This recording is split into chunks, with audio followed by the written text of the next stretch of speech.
Buenas tardes, ¿cómo están?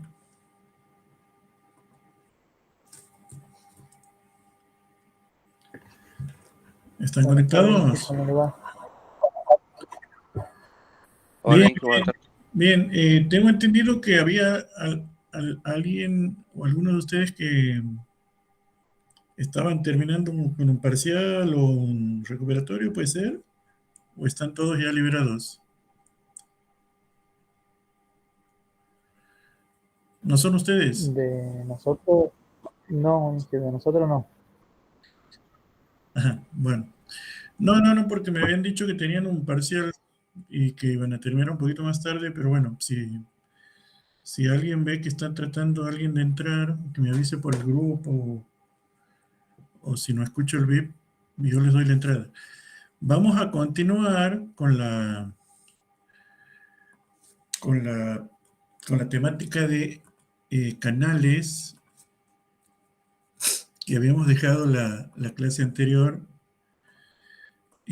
acometiendo ahora dentro de lo que es canales el tema de flujo permanente y uniforme. De acuerdo al clasificador que habíamos visto, sería el tipo de movimiento más simplificado que se puede presentar en canales, pero no por eso deja de ser importante su análisis y caracterización. Entonces, habíamos establecido que para caracterizar el flujo uniforme en canales utilizábamos una formulación para la resistencia al flujo, dentro de la que habíamos deducido la ecuación de Chezy y habíamos estudiado una serie de contribuciones de distintos científicos y estudiosos del tema para evaluar el coeficiente de resistencia al flujo de Chezy, el C de Chezy, y dentro de ese contexto habíamos comentado que la fórmula que más se utiliza es la fórmula de Manning, dada su simplicidad y por el hecho de que se dispone de múltiples fuentes de información para estimar el coeficiente de rugosidad de Manning, el N, que es un poco el parámetro esencial de esa formulación. Entonces, para estudiar el flujo permanente y uniforme, uno de los aspectos que hay que establecer es lo que se denomina el tirante normal.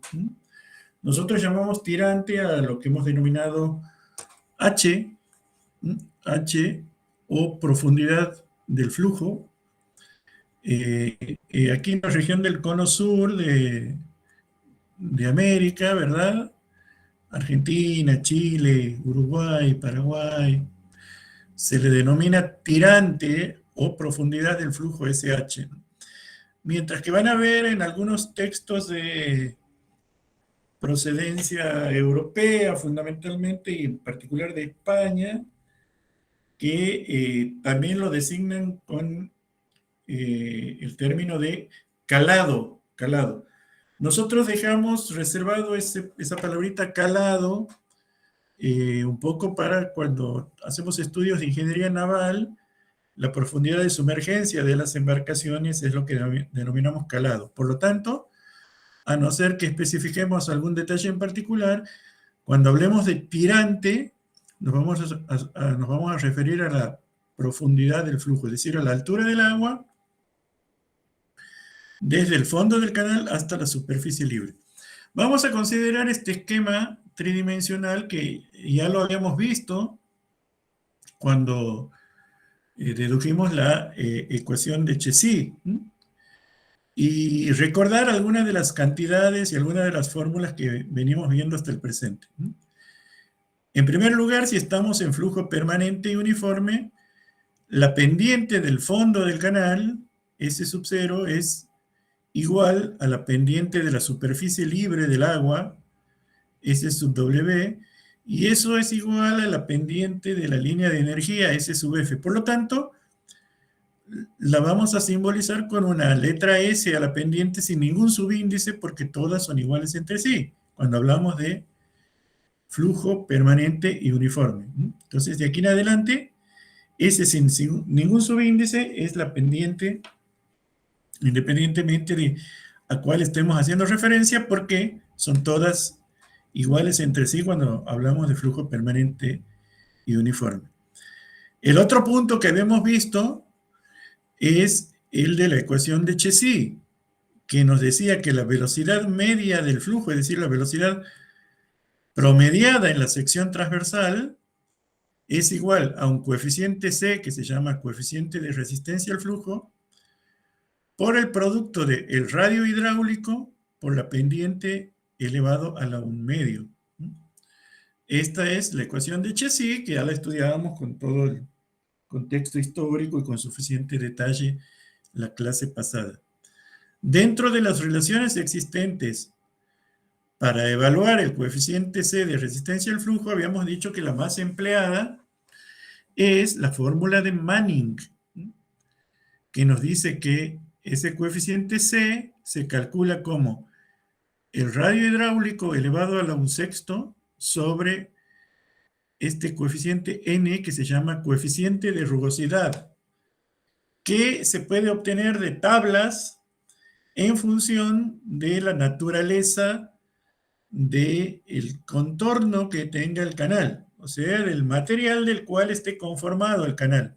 Si es un canal revestido en hormigón, tendrá un valor de N en torno a 0,014 más o menos. Si es un canal excavado en tierra, tendrá un valor de N de 0,030 aproximadamente. Si es un canal excavado en un material granular grueso, es decir, con elementos pétreos de tamaño considerable en el fondo, y podrá tener un valor del N de Manning de 0,040 más o menos. Bueno, hay un clasificador en todos los libros de hidráulica donde en función de la naturaleza de los contornos del canal nos indica el valor a considerar recomendado del N de Manning, del coeficiente de rugosidad de Manning. Es importante que nos vayamos grabando todas estas relaciones. Cuando reemplazamos este C aquí, la ecuación que obtenemos es esta ecuación para la velocidad media del flujo. Velocidad media V igual a 1 sobre N por el radio hidráulico elevado a la 2/3 por la pendiente elevado a la 1/2. ¿Por qué aparece el radio hidráulico elevado a la 2/3? Porque 1/6 más 1/2, 1/6 más 1/2 es 2/3. Entonces, si recordamos la ecuación de continuidad para flujo permanente uniforme, la misma nos dice que el caudal Q es igual al producto del área de la sección transversal por la velocidad media del flujo. Entonces, reemplazando en esta ecuación la velocidad, el caudal también se puede expresar como 1 sobre N por el área de la sección transversal por el radio hidráulico a 2/3 por la pendiente elevado a la 1/2. Vamos a considerar esta ecuación como nuestra ecuación de partida, que es el caudal expresado según la fórmula de Manning. Y vamos a reagrupar los términos de esa ecuación poniendo en el primer miembro las cantidades que dependen exclusivamente de la geometría de la sección transversal. Es decir, el área y el radio hidráulico dependen de la sección transversal del canal. Por lo tanto, eso queda en el primer miembro, A por R a la 2/3. Mientras que en el segundo miembro quedan las cantidades remanentes.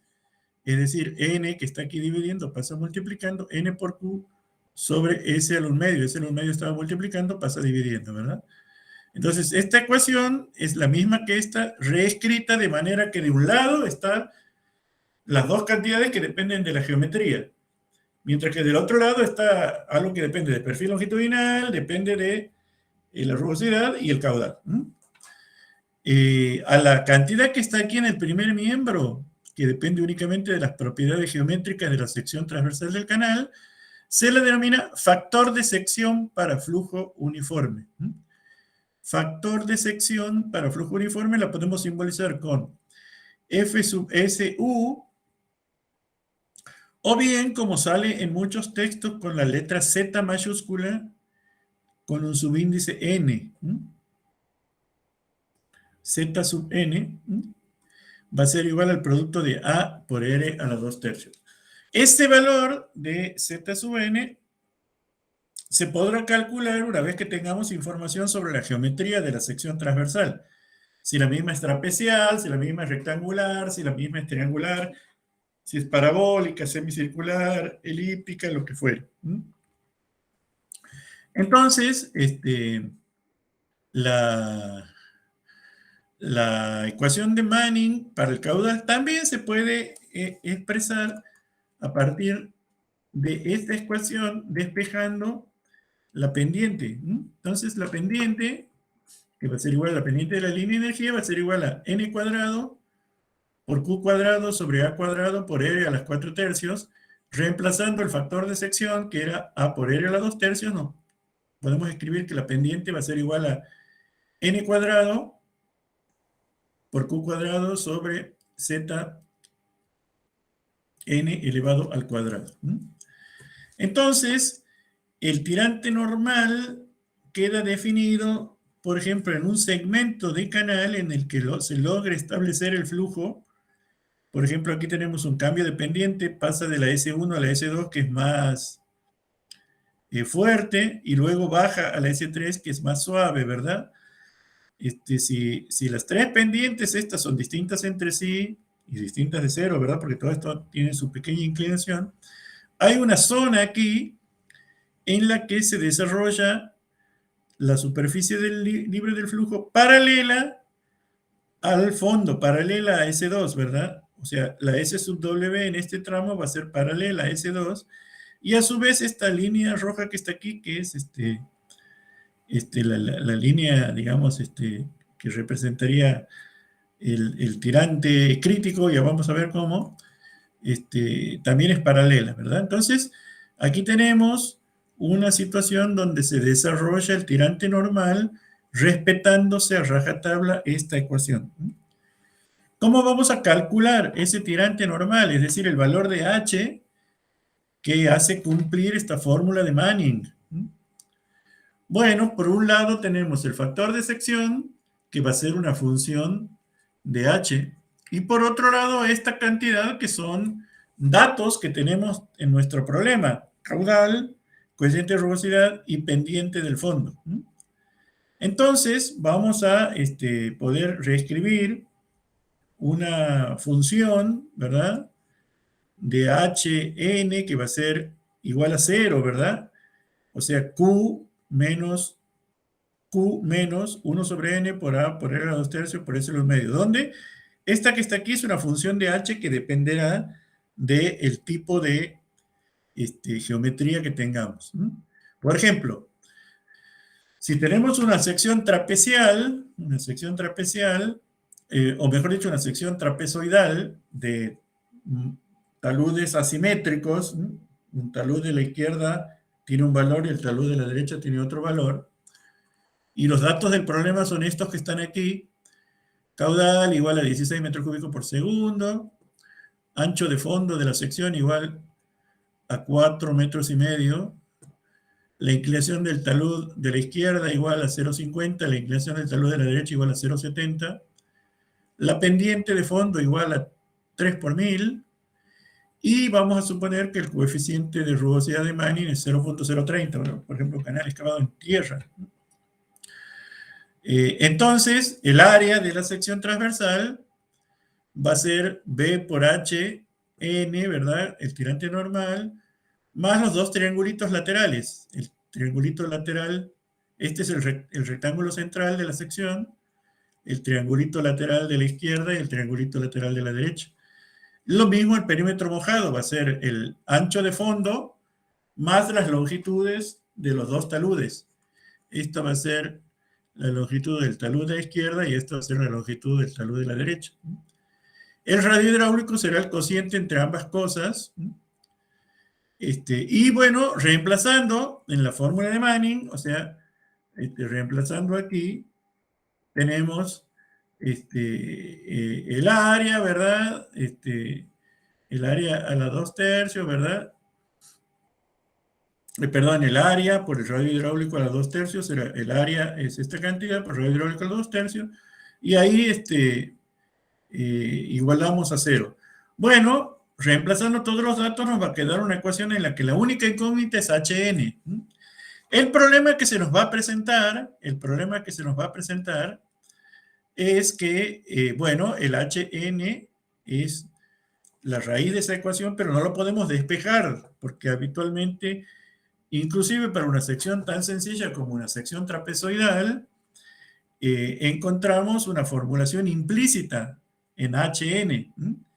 Y en ese caso lo que hay que hacer es aplicar alguna metodología para calcular la raíz de una ecuación implícita. Eso puede ser por tanteos o puede ser por métodos numéricos, por aproximaciones sucesivas. Habitualmente lo que se hace, digamos, es usar algún tipo de programita, por ejemplo, algún programita de matemática como Maple o MATCAD o MATLAB, o bien alguna planillita de cálculo como Excel o una planilla similar que tienen funciones tales como esta función solver o esta función goalseek, o eventualmente programas dedicados como GCRAS o Flowmaster. Ustedes en el trabajo práctico van a hacer algunos ejercicios donde tengan que usar esos programitas. En particular van a usar MATCAD y van a usar Excel, que es con lo que más familiarizados están. Porque ya aquí el problema deja de ser hidráulico y pasa a ser matemático, ¿verdad? O sea, una función implícita que es necesario resolver para poder calcular. Bueno, haciendo uso de esa relación, aquí en este caso, para el problema en particular, la respuesta es que el tirante normal resulta de 1,57 metros. La otra alternativa que hay es usar algunos ábacos que son más imprecisos, porque son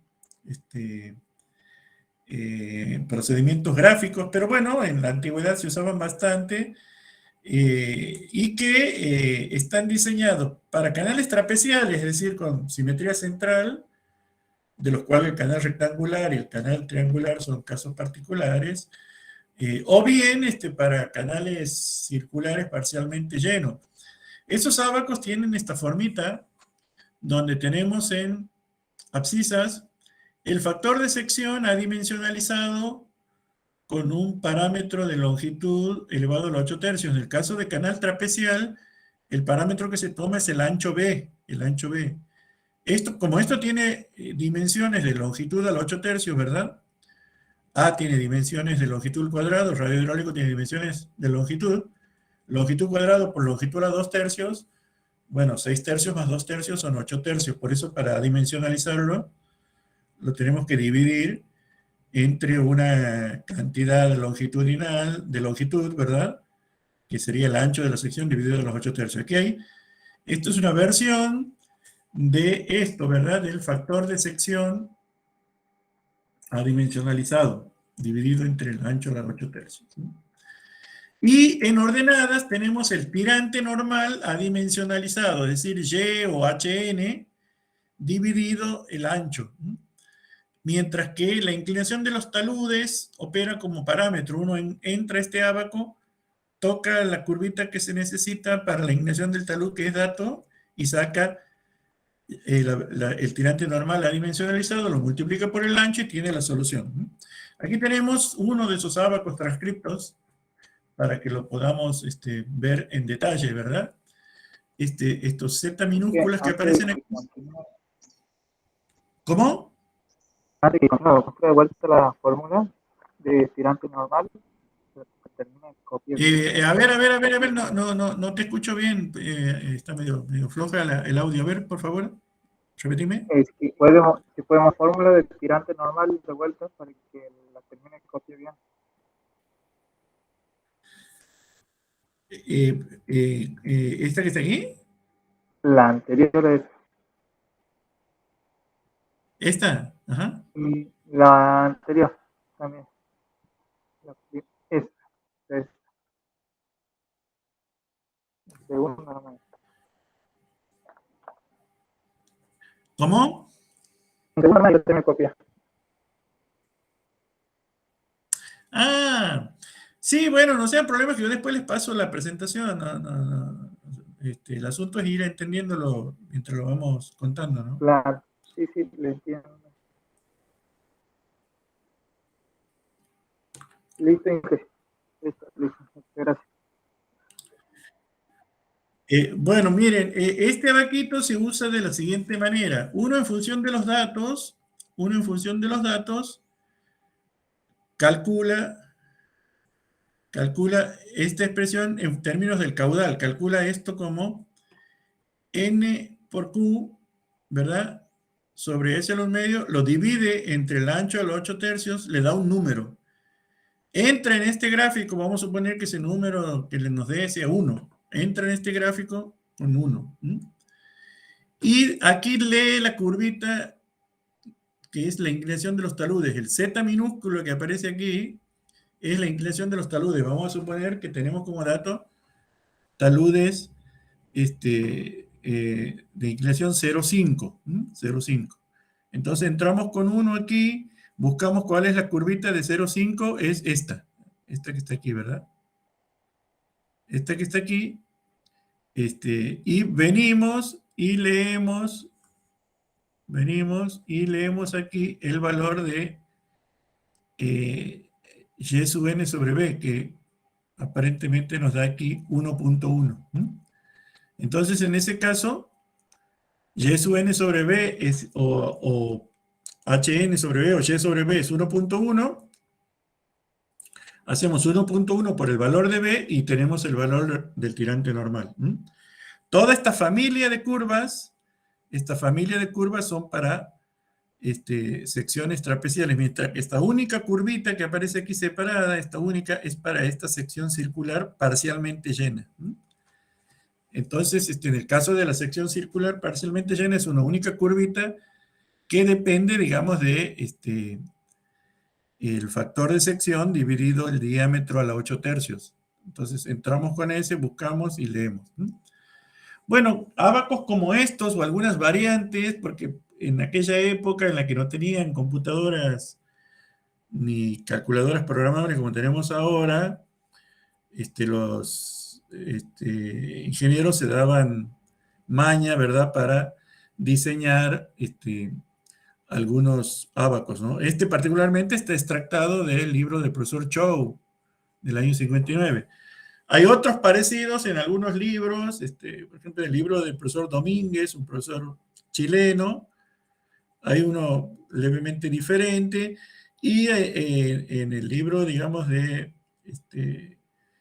unos profesores argentinos que se llama Hidráulica de Balofet, Gotelli y Meoli, de la UBA, de los años 50 también, 53 por ahí, también hay otros grafiquitos levemente diferentes, ¿no? Pero en definitiva, es una solución gráfica que tiene sus imprecisiones porque depende de la apreciación visual de cada analista, ¿no? Si yo le doy a Juan, al estudiante Juan, y si le doy al estudiante José el mismo problema, es probable que Juan y José obtengan resultados diferentes como consecuencia de su distinta apreciación visual. Quizá uno lee 1.1, el otro lee 1.2, aquí, bueno, y al final los resultados son diferentes. Entonces, conviene más aplicar algún algoritmo numérico como los que van a ver ustedes en clase práctica. Otro aspecto que interesa, porque lo vamos a utilizar cuando estudiemos diseño de canales, es el concepto de sección hidráulicamente óptima de un canal. Entonces vamos a suponer un canal que tiene una sección transversal tal como esta, que tiene una geometría arbitraria.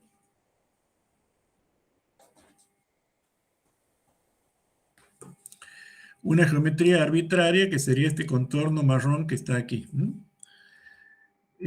Para el nivel de agua que está aquí indicado en azul, Bueno, el tirante el tirante máximo va a ser este H, ¿verdad? Y una vez que el canal esté completo hasta este nivel, el ancho a nivel de la superficie libre, o ancho de boca, o ancho de tope, como se llama, será este valor T.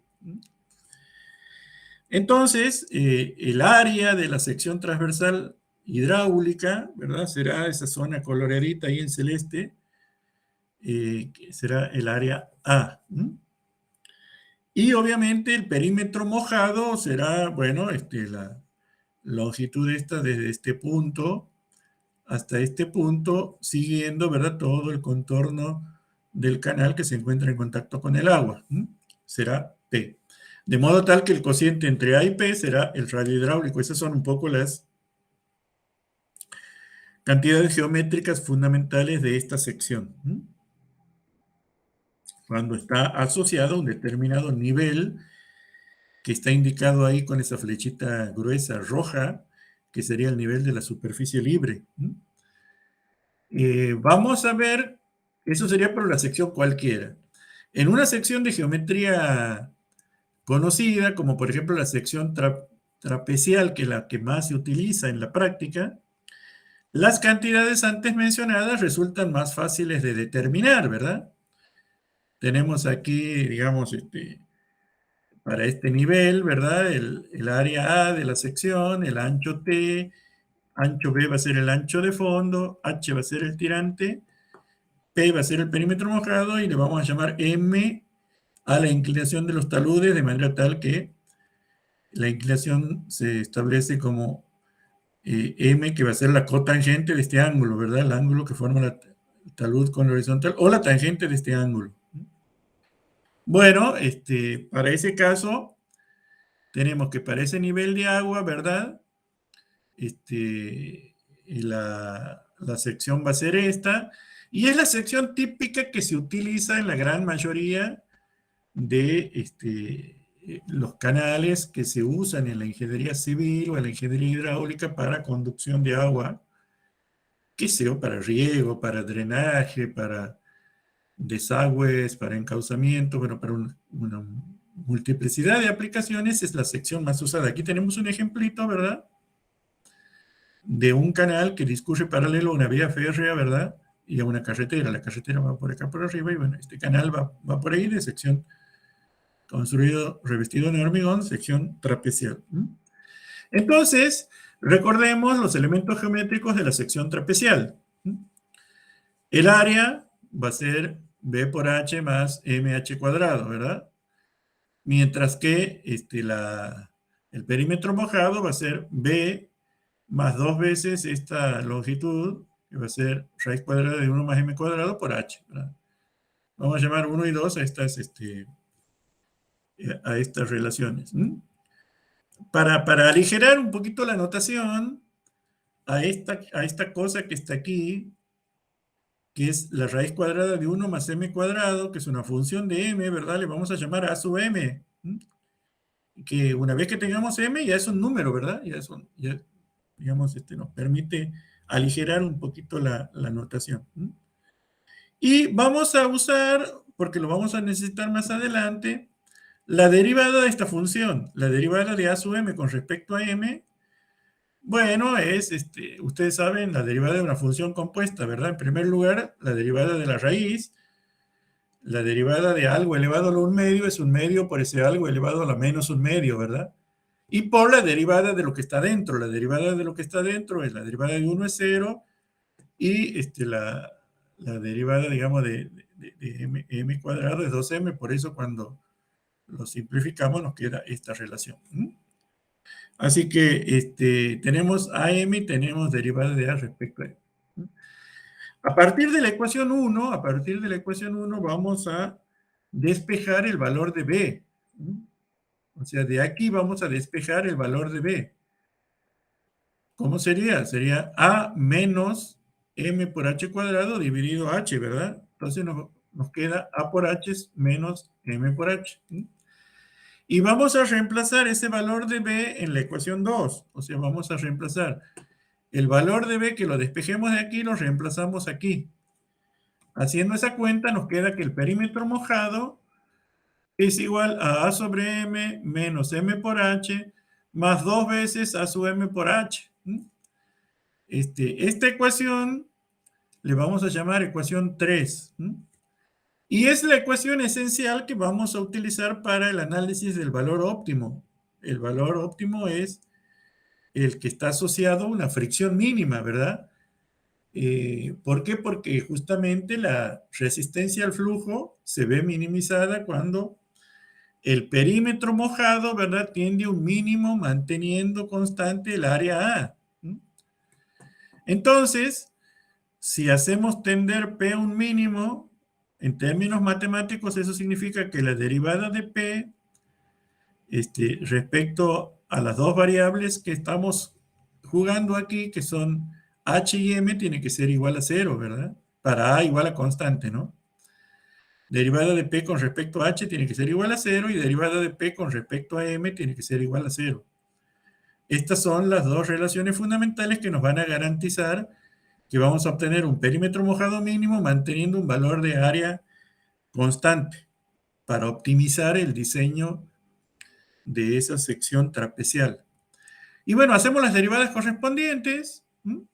Es una cosa matemática esta. Derivamos P con respecto a H, igualamos a 0. De ahí sacamos el valor de A. Derivamos P con respecto a M, igualamos a 0, ¿verdad? De ahí sacamos el valor de M, nos da el valor de M igual a 1 sobre la raíz de 3. 1 sobre la raíz de 3. Reemplazando aquí nos queda que el radio hidráulico es igual a H sobre 2. O sea, estas dos resultados que están recuadrados aquí en este cuadrito anaranjado y en este cuadradito celeste son los resultados fundamentales de derivar e igualar a 0 las derivadas respecto a H y derivadas respecto a M. Entonces nos dice que el canal no puede tener cualquier forma, sino la forma va a estar condicionada por el cumplimiento de estas dos relaciones. Cuando hacemos aquí el análisis, nos da que la inclinación del talud tiene que ser igual a 1 sobre raíz de 3, o bien racionalizando esto, multiplicando y dividiendo por raíz de 3, es raíz de 3 sobre 3, ¿verdad? Es decir, el arco cotangente de raíz de 3 sobre 3 nos va a dar la inclinación que tiene este talud, ¿verdad? Que es un ángulo de 60 grados respecto de la horizontal. Mientras que, haciendo que el radio hidráulico tiene que ser igual a H sobre 2, nos queda que la sección óptima va a corresponder a un semihexágono, digamos, una figura de 6 lados inscripta dentro de una circunferencia, ¿verdad? Y cortada por la mitad, un semihexágono. Una sección muy especial en la cual los 3 lados son iguales, el fondo y los taludes, ¿verdad? Y forma con la horizontal un ángulo de 60 grados. Esa sería la sección hidráulicamente óptima de un canal. Y es lógico que así sea, porque si uno aplicara esto para una figura curvilínea, nos da que la sección óptima es una semicircunferencia, ¿verdad? En el perímetro mojado hay un semicírculo en la sección transversal. Y la figura de 3 lados, o sea, de 3 lados más un eje central que más se le aproxima, un semicírculo, es un semihexágono. Esta sería la sección hidráulica óptima para una sección trapezial. Bueno, muchas veces no es posible hacer un diseño exactamente igual a un semihexágono, pero tenemos que tener en cuenta esta relación como relación, digamos, de referencia para minimizar el perímetro mojado a la hora del diseño. Bueno, esto es lo referido a flujo uniforme, tirante normal y sección hidráulicamente óptima. Vamos a ver ahora otros conceptos que vamos a usar más adelante en canales, que son los conceptos de energía específica y de fuerza específica. Para ello vamos a considerar un flujo cualquiera en un canal, un flujo cualquiera, no uniforme, sino cualquiera, donde el perfil longitudinal del tramo de canal que estamos analizando tiene las variables involucradas aquí en este esquema. El fondo del canal dependiente S sub 0, la superficie libre del flujo dependiente S sub W, y la línea de energía, que sería esta línea anaranjada de trazo y punto dependiente S sub F.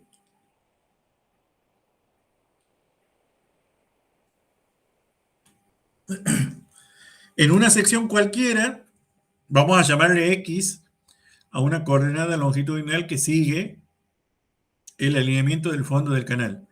Q es el caudal que está circulando por ese canal. En una sección transversal cualquiera, como esta que aparece acá, la energía total por unidad de peso, en el sentido de Bernoulli, tal como lo vimos en el capítulo de hidrodinámica, va a ser la energía potencial por unidad de peso, ¿verdad? Que sería la cota del fondo respecto a un plano de referencia en el que tomamos como constante, o datum, Z, más el tirante Y, más alfa por B cuadrado sobre 2G. Esta sería la energía H total por unidad de peso, ¿verdad? Ahora, si lo vemos de costado, aquí lo veíamos de costado, si lo vemos en forma de sección transversal, entonces vamos a tener que esta es la sección transversal de nuestro canal y tiene un tirante Y y un ancho superficial T. Entonces, ante un pequeño incremento del tirante de forma diferencial de Y, el área, ¿verdad?, de la sección transversal A va a sufrir un pequeño incremento que está aquí indicado con esta línea sombredita celeste, ¿verdad?, con esta fajita sombredita celeste. Ante un pequeño incremento del tirante, el área se va a incrementar de esta manera, y el incremento de área, o sea, el diferencial de A, como resultado de un incremento de tirante, va a ser el producto de T por diferencial de Y. ¿Por qué? Porque como este incremento es infinitesimal, esta fajita se puede asimilar a un rectangulito bien delgadito, ¿verdad? De área T por diferencial de Y. O sea, entonces vamos a revisar lo que se llama el concepto de energía específica para flujo en canales. Este concepto fue introducido inicialmente por un investigador de origen ruso, ¿verdad? Boris Bakhmetev, en el año 1912, hace más de 100 años, ya a principios del siglo XX. En el mismo se consideran los términos de la ecuación de Bernoulli, con algunas simplificaciones en particular. Como decíamos, la energía total por unidad de peso va a ser Z más Y por B cuadrado sobre 2G. Vamos a suponer que el coeficiente de corrección de la energía cinética alfa es aproximadamente igual a 1, o coeficiente de Coriolis aproximadamente igual a 1. Y vamos a considerar ahora, fíjense ustedes que en este esquema, este plano de referencia es un plano de referencia arbitrario, que es definido a nuestra conveniencia. Pero no es un plano que se pueda materializar físicamente, seguramente es un plano imaginario que está por debajo de la superficie del terreno, pero nosotros, entre comillas, no lo vemos. Vamos a considerar ahora, como plano de referencia el fondo del canal.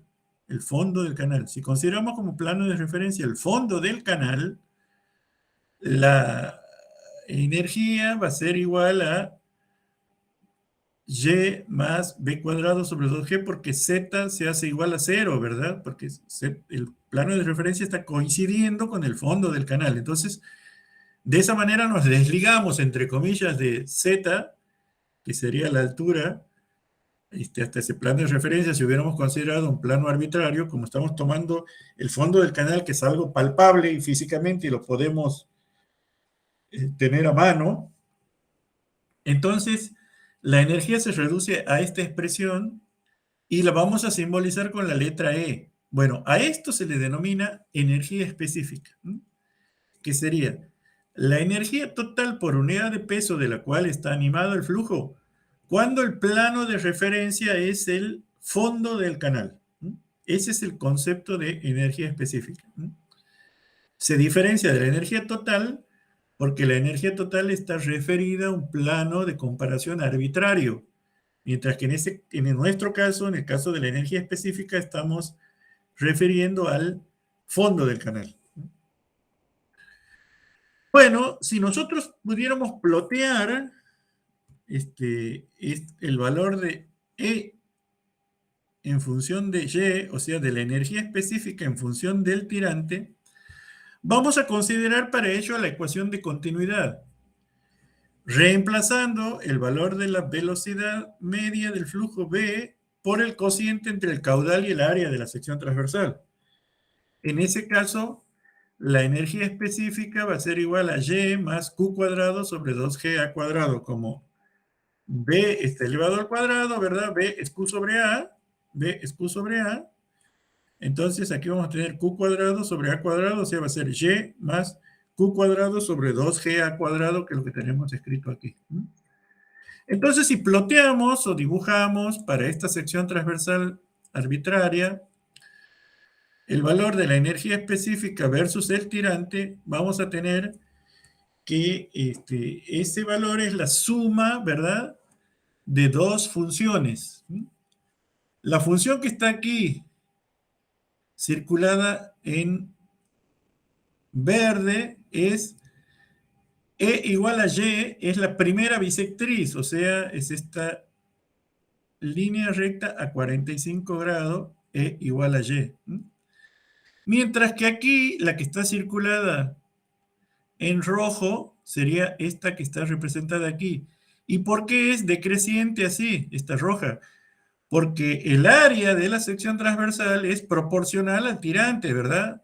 Generalmente proporcional al tirante elevado a una cierta potencia. Si la sección fuera rectangular, sería directamente proporcional al tirante el área. ¿Por qué? Porque el área de una sección rectangular es B por Y, ¿verdad?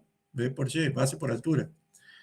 Si la sección fuera trapecial, ¿verdad?, sería una función cuadrática, porque la sección trapecial es B por Y más M por Y cuadrado, ¿verdad? El área es una parábola, ¿verdad? Pero como está en el denominador y está elevado al cuadrado, es una función de tipo hiperbólica decreciente y asintotiza en cero a medida que Y tiende al infinito, porque Y está en el denominador, ¿verdad? Entonces, esta línea, esta curvita decreciente roja, sería la representación del segundo término. Si sumamos la verde más la roja, nos va a dar la azul, que sería la energía específica, que al final resulta teniendo esta formita. Es una formita que tiene una curva que tiene la característica de que exhibe un valor mínimo, un valor mínimo. Es decir, hay un cierto valor de Y para el cual la energía específica adquiere un valor mínimo. ¿Cómo se calcularía ese valor mínimo? Bueno, derivando Y con respecto a, derivando E con respecto a Y e igualándolo a cero, ¿verdad? Que sería aplicar esta expresión. Bueno, vamos a derivar esta expresión. La derivada de E con respecto a Y va a ser, bueno, la derivada de Y con respecto a Y es 1, ¿verdad? Y vamos a poner aquí Q cuadrado sobre 2G como constante, la derivada de A a la menos 2 va a ser igual a menos 2 por A a la menos 3, ¿verdad? Por la derivada de lo que está adentro, porque A es una función de Y, o sea, la derivada de A con respecto a Y. Por eso tenemos esta expresión, 1 menos Q cuadrado sobre G por A al cubo por derivada de A con respecto a Y. Y la derivada de A con respecto a Y no es otra cosa que T, ¿verdad? ¿Por qué? Porque T es igual, perdón, porque diferencial de A es igual a T por diferencial de Y. Entonces, diferencial de A sobre diferencial de Y es igual a T. Entonces, esta expresión se puede escribir como derivada de E con respecto a Y igual a 1 menos Q cuadrado T sobre G a al cubo, ¿verdad? Si lo igualamos a 0, nos queda que esto es igual a 0. Por lo tanto, Q cuadrado T sobre G por A al cubo es igual a 1. Esta última expresión es la que nos da como solución de la misma el valor de el tirante que produce una energía específica mínima. A ese valor de tirante que produce una energía específica mínima se lo denomina tirante crítico y se lo simboliza con Y sub C, tirante crítico. Es el valor del tirante que nos produce una energía específica mínima. Bueno, en la mayoría de los textos de hidráulica aparece esta curva volteada y girada 90 grados. ¿Por qué? Porque Y es el tirante, es una magnitud que se mide verticalmente. Entonces, no es muy elegante representarlo en abscisas. Entonces, conviene más representar en ordenada Y versus E. Haciendo esa dada vuelta, ¿verdad? Y representando Y versus E, tenemos que esta es la curvita que aparecía en azul aquí, ¿no? Lo que hemos hecho ha sido rotarlo y girar, digamos, darlo vuelta y girarlo 90 grados, ¿verdad? A la curva. En lugar de graficar E versus Y, graficamos Y versus E. Entonces, la curva es esta curva negra gruesa que aparece aquí. De manera tal que para este punto 4, la energía específica adquiere un valor mínimo, ¿verdad? Y ese valor mínimo estaría asociado al tirante crítico. En los puntos 1 y 2, la energía específica es mayor que el tirante crítico, ¿verdad? Perdón, es mayor que la energía mínima y el tirante es mayor que el tirante crítico. O sea que esta rama de la curva que queda por arriba representa una condición que se llama flujo subcrítico, es decir, la energía es mayor que la mínima y el tirante es mayor que el tirante crítico. Mientras que para este punto 3, que se encuentra por debajo del mínimo, tenemos que el tirante es menor al crítico, ¿verdad? Mientras que la energía es mayor que la mínima. Esta rama descendente de aquí de la curva se llama zona de flujo supercrítico, ¿verdad? O sea, donde el tirante es menor que el tirante crítico. Bueno, aquí aparece en consideración un parámetro adimensional característico, que nos sirve para estudiar muchos aspectos del flujo en canales abiertos. Ese parámetro se llama número de Froude, en honor a este señor que se llamaba William Froude, ¿verdad? Que desarrolló su actividad científica a mediados del siglo XIX, ¿verdad? Este es un señor de origen inglés que fue el primero en plantearlo como tal. Entonces, para poder encontrar ese número de Froude, trabajamos con esta cantidad, ¿verdad? Esta cantidad que es la que nos resultó de nuestro análisis matemático de la energía específica mínima. Entonces, a esta cantidad la podemos escribir como Q sobre A elevada al cuadrado. De esta A al cubo llevamos una A cuadrado como denominador de Q y nos queda el cuadrado como exponente común del cociente Q sobre A. Mientras que en el denominador nos queda G sobre A sobre G multiplicado por A sobre T. A sobre T, ¿verdad? Es lo que nosotros llamamos tirante medio, que es la altura de un rectángulo, ¿verdad? De área igual al área de la sección transversal genérica que nosotros estemos considerando. Por eso lo llamamos H sub M. Mientras que Q sobre A es el valor de la velocidad media. Aplicando la raíz cuadrada a esta expresión nos queda B sobre la raíz cuadrada de G por HM. A esa cuenta que aparece aquí, B sobre la raíz de G por HM, se lo simboliza con FR y se denomina número de Froude, como decíamos, en honor a este señor, William Froude, que fue el primero en formular. Ese valor, ese número de Froude, es un parámetro adimensional de fundamental importancia en hidráulica de canales. Desde el punto de vista de su significado físico, algo habíamos mencionado cuando estudiamos análisis dimensional, y podemos decir que en ese caso es una relación o representa una relación entre fuerzas inerciales y fuerzas gravitatorias.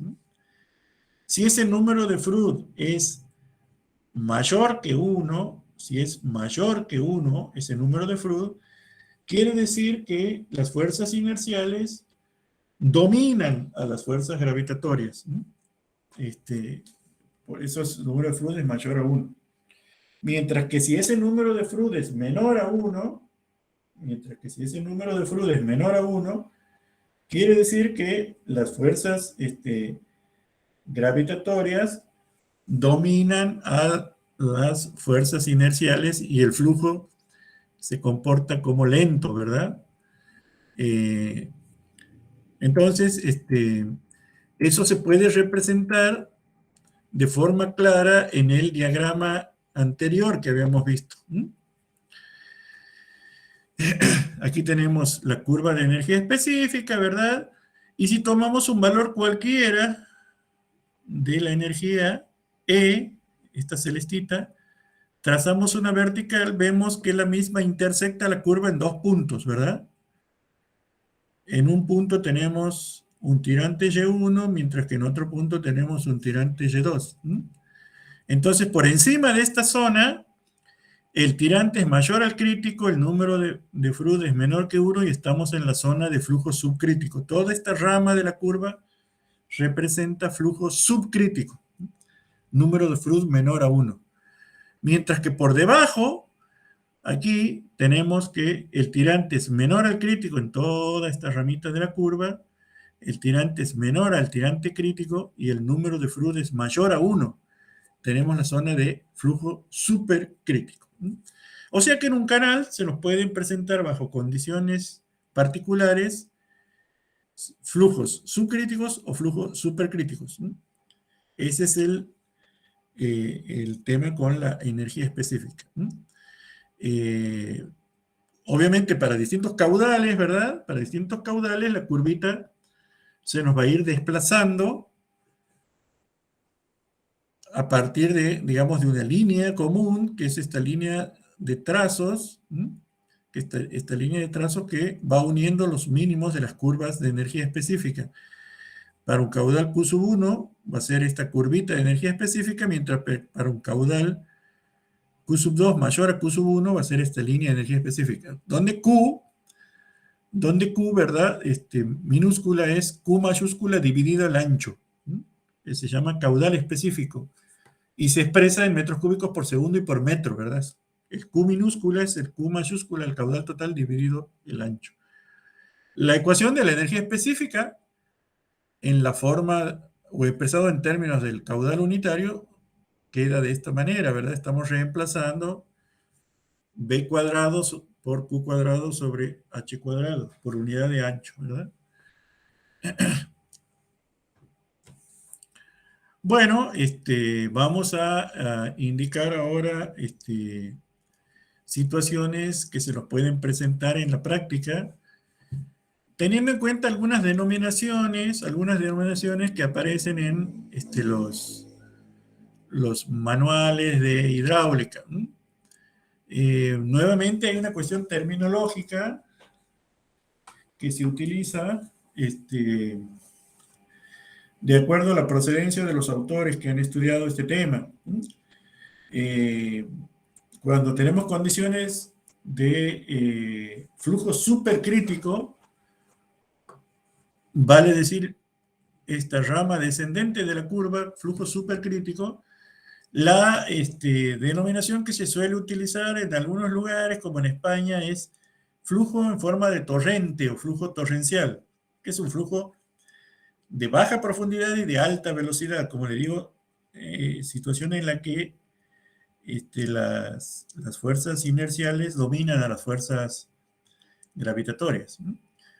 Mientras que el punto de energía específica mínima se le llama punto de crisis o punto de ocurrencia del tirante crítico.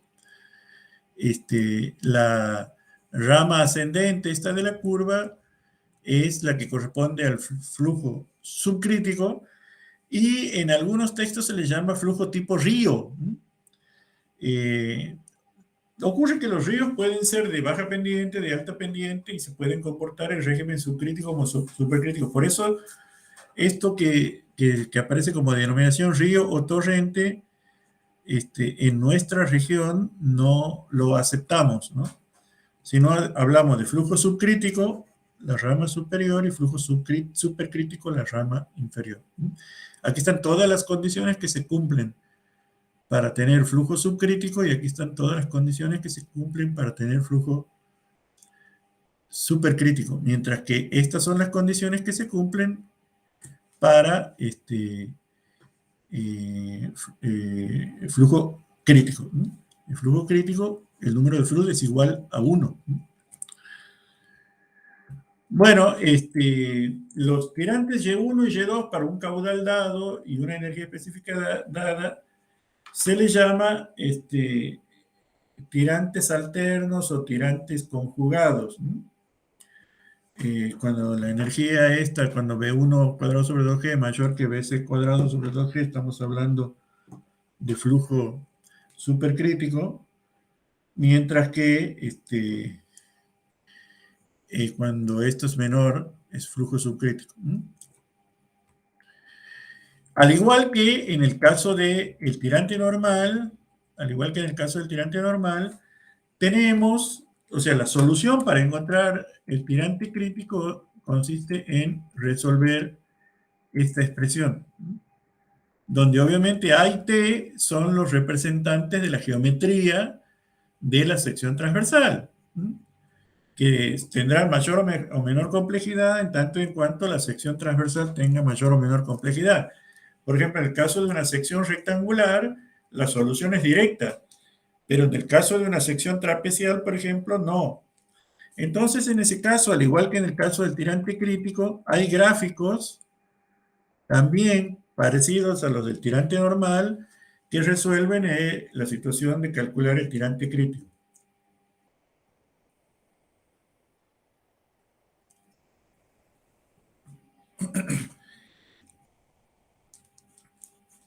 En ese caso, lo mismo que el tirante normal, se ingresa al gráfico, y en lugar de tener aquí tirante normal sobre B, tenemos tirante crítico sobre B, tanto para el caso de la sección trapezial con distintos valores de pendiente, como el caso de una sección circular parcialmente llena, que sería esta curvita única que está aquí abajo.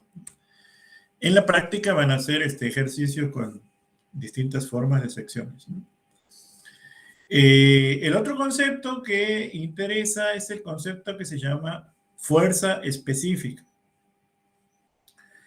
Así como el concepto de energía específica se extraía del concepto de energía por unidad de peso, o sea, aplicando la ecuación de conservación de la energía o ecuación de Bernoulli, en este caso vamos a aplicar la ecuación de conservación de la cantidad de movimiento. Para ello vamos a considerar un segmento de canal, que este sería el fondo, este sería la superficie libre del flujo. Vamos a considerar un segmento de canal de longitud L.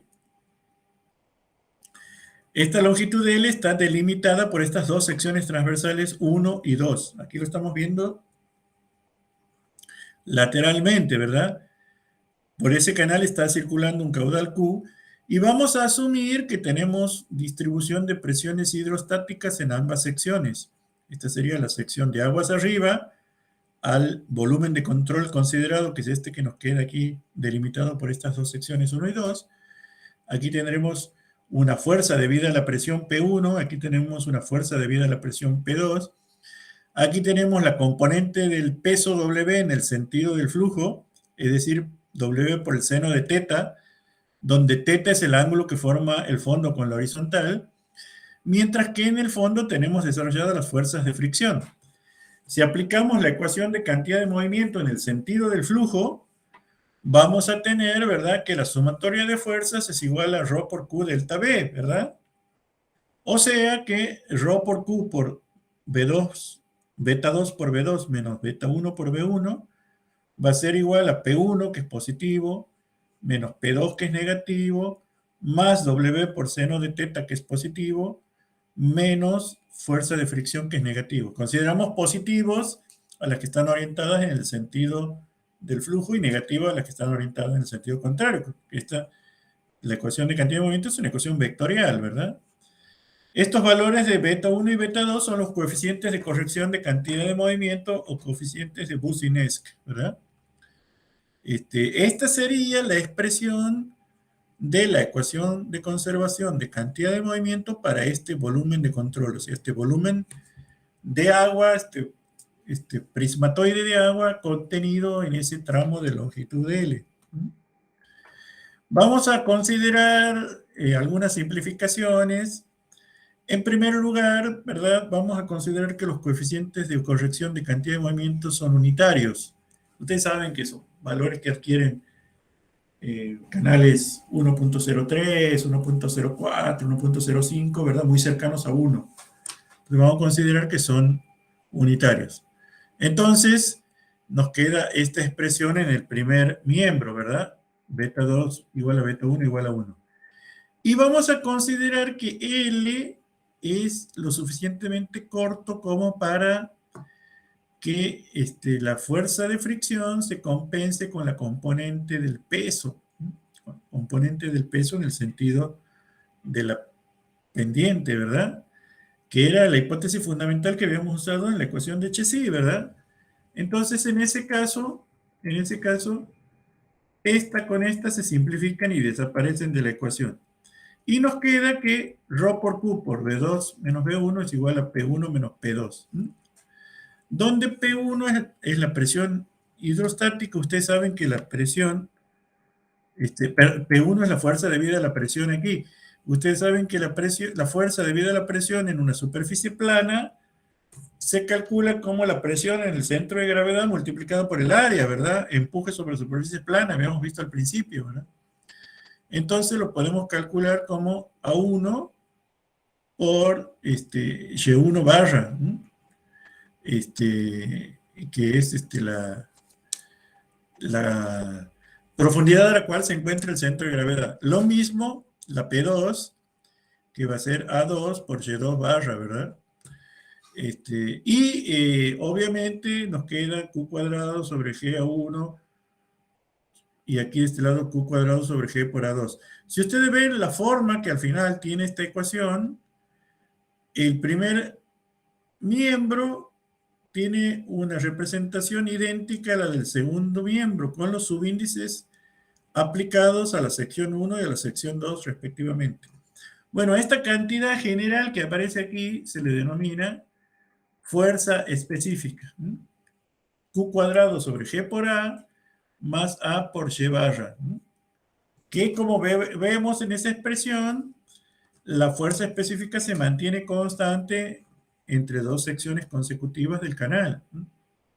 Este sería como el teorema de conservación de la fuerza específica que se deriva del teorema de conservación de la cantidad de movimiento. Entonces, esta expresión igual a constante se define como fuerza específica. Al igual que la energía específica, también podemos graficar, ¿verdad?, el tirante en función de la fuerza específica y vamos a obtener una curva que es parecida a la curva de energía específica. No es exactamente igual, pero es parecida. Es una curva que tiene un mínimo, ¿verdad?, en correspondencia con el tirante crítico. Y aquí obviamente tenemos los tirantes Y1 y Y2. ¿Por qué? Porque para cualquier valor de fuerza específica mayor a la mínima, siempre hay dos tirantes posibles que pueden cumplir con esta ecuación. De manera tal que podremos graficar una sección transversal. Aquí la forma vertical está exagerada para que quepan estos dos gráficos laterales, ¿no?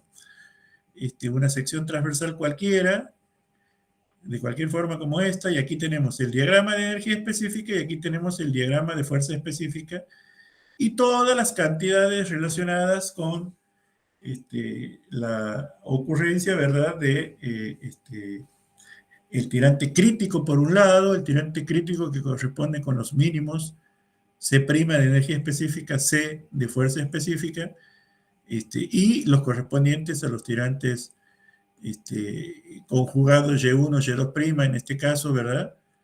Y1, Y2 en el caso de la fuerza específica. Este es un tema que se presenta mucho o se utiliza mucho para el análisis en situaciones como el resalto hidráulico, que lo vamos a retomar cuando veamos flujos rápidamente variados. El resalto hidráulico es una propiedad que se presenta cuando se produce en una distancia corta un brusco cambio de régimen de supercrítico a subcrítico, por las condiciones de borde que tenemos aguas arriba y aguas abajo de la sección donde se produce ese tirante hidráulico que se llama sección de control. Ese tirante crítico se llama sección de control. Aquí tenemos un tirante Y1 y tirante Y2 y tenemos el resalto hidráulico. Por ejemplo, es una situación que se presenta aguas abajo de una compuerta, de la cual uno deja pasar un flujo, inmediatamente se recobra el tirante normal de acuerdo a las condiciones de borde aguas abajo, entonces se produce un resalto. Y obviamente que aquí en la sección, perdón, en la sección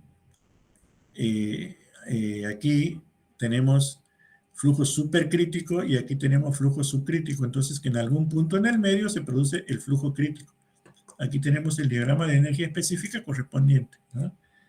Bueno, en ese caso, para analizar el resalto hidráulico, nuevamente aplicamos el teorema de conservación de la cantidad de movimiento, ¿verdad? Que sería cantidad de movimiento en 1 más cantidad de movimiento en 2, perdón, igual al peso, ¿verdad? La componente del peso por las fuerzas de presión por las fuerzas de fricción. Resolviendo esa ecuación para este volumen de control definido por estas dos secciones, aquí una y aquí otra, aplicamos cantidad de movimiento en ambas secciones, hacemos un cálculo algebraico, ¿verdad? Nos va a quedar una ecuación cuadrática cuya solución, después de una manipulación algebraica, cuya solución es esta que está aquí. Ustedes saben que una ecuación cuadrática se resuelve cuando uno tiene una ecuación del tipo ax cuadrado más bx más c igual a 0. La solución es x igual a menos b más menos la raíz cuadrada de b cuadrado menos 4ac sobre 2a, ¿verdad? Bueno, dentro del más menos, tomamos el más, que es el que tiene para nosotros sentido físico, y nos queda esta expresión, que nos permite encontrar la relación entre Y2 y Y1, ¿verdad? El tirante a la salida del resalto igual al tirante a la entrada del resalto sobre 2, por esta expresión que depende exclusivamente del número de Froude en la entrada. Esta relación se utiliza mucho en cálculos de disipadores de energía por resalto hidráulico, como vamos a ver más adelante. Otro aspecto que nos interesa es que el resalto hidráulico es un gran disipador de energía. Y la pérdida de carga se puede calcular aplicando la ecuación de Bernoulli en las secciones 1 y 2, antes y después del resalto, ¿verdad? Aquí y aquí. Entonces, aplicando la ecuación de Bernoulli ahí, resolviendo, nos queda que la pérdida de carga HL es igual a Y2 menos Y1 elevado al cubo sobre 4 veces Y2 por Y1. La pérdida de carga en el resalto es altamente significativa. Otro aspecto que interesa estudiar es en qué longitud L se desarrolla el resalto. Bueno, se ha encontrado experimentalmente que esa longitud aquí tendría que ser aproximadamente igual a 6 veces el tirante 2, ¿verdad? Esta longitud de L es más o menos 6 veces este tirante. En el rango de números de Froude que van de 4 a 20, bueno. Esto se demuestra experimentalmente. Encontrar esta expresión, y esta expresión implica una manipulación algebraica muy sencilla, ¿verdad? Resolver una ecuación cuadrática y encontrar esta significa una factorización de las ecuaciones que aparecen ahí en la ecuación de Bernoulli cuando se desarrolla. Así que únicamente presentamos el resultado final para que sepan de dónde vienen esas fórmulas. Como decíamos, el resalto hidráulico presenta múltiples aplicaciones en disipadores de energía, es decir, al pie de vertederos de presa o por debajo de compuertas. Bueno, de esta manera tenemos repasado el concepto de energía específica y el concepto de fuerza específica. Vamos a ver ahora lo que tiene que ver con el diseño y verificación de canales. Diseño y verificación de canales.